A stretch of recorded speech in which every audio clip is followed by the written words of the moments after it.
სათაურით ახალი აღთქმის ჭეშმარიტების ღირებულება. მოდით დავფიქრდეთ, რამდენად ძვირფასი და ფასეული იქნება შაბათი, პასექი და სხვადასხვა დღესასწაული, რომლებსაც დღეს ვზეიმობთ ცათა სასუფეველში. მოდით გარკვეული დრო დავუთმოთ ამ საკითხზე ერთად ფიქრს. თუ შაბათ დღეს დავიცავთ, კურთხეულნი ვიქნებით, არა? ვინმეს თუ აქვს წარმოდგენა, რა ღირს ეს კურთხევა? რამდენიც არ უნდა გაშალოთ ხელები იმის გამოსახატავად, თუ რამდენად უზარმაზარი იქნება ეს კურთხევა, თქვენ სრულად ვერ შეაფასებთ მის ღირებულებას. მოდით ეს ფულის თვალსაზრისით გამოვთვალოთ.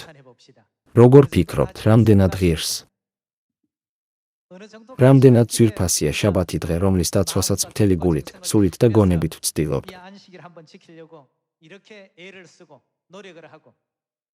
განა არ უნდა არსებობდეს ამ შაბათის დაცვის მიზეზი 10,000-ობით დაბრკოლების, ცილისწამებისა და დაცინის მიუხედავად. რა სიტყვით 10 მილიარდ დოლარზე? რაც შეეხება 100 მილიარდს. რა მოდის 100 მილიარდის შემდეგ? 1 ტრილიონი. რა არის ტრილიონზე მეტი? თუ ვიტყვით, როდესაც ამ ჭეშმარიტებას დავიცავთ, ის ცათა სასუფეველში 10 ტრილიონი დოლარის ღირებულების იქნება. დაახლოებით წარმოდგენას შევიქმნით, თუ რამდენად დიდია ეს ღირებულება. თუმცა ამ დედამიწაზე ტრილიონი დოლარის ღირებულება ზეცაში არაფერია.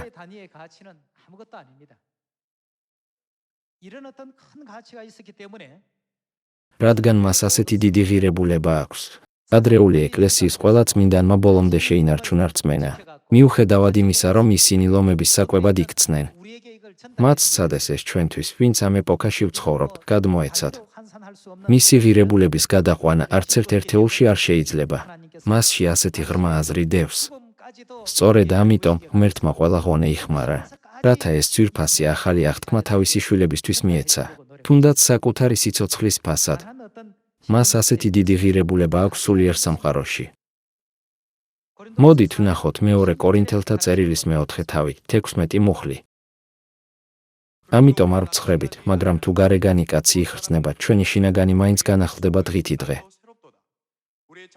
ვინაიდან ჩვენი მსუბუქი და ხანმოკლე ტანჯვა დიდ და მომეტებულ საუკუნო დიდებას ქმნის ჩვენთვის. როცა ვუყურებთ არა ხილულს, არამედ უხილავს, ვინაიდან ხილული დროებითია, ხოლო უხილავი საუკუნო. სულიერ სამყაროში შაბათის და პასექის ღირებულების გათვალისწინებით, ჩვენ უნდა დავაფასოთ თითოეული დღესასწაული და ახალი აღთქმის ჭეშმარიტება. ჩვენ უნდა ვიფიქროთ, ღმერთმა სიკვდილამდეც კი იშრომა, თავისი სისხლი დაღვარა, რათა ეს ჭეშმარიტება მიეცა თავისი შვილებისთვის, რომლებსაც ის ყველაზე მეტად უყვარს. ამაზე უნდა დავფიქრდეთ. ბიბლია გვამცნობს მის ღირებულებას და ხილული დროებითია, უხილავი კი, მარადიული. სიონი მართლაც სავსეა უთვალავი ძვირფასი საგანძურით. ყველაფერი ასეთი ღირებულია. ყველაფერი შედევრია და არაფერია უღირსი.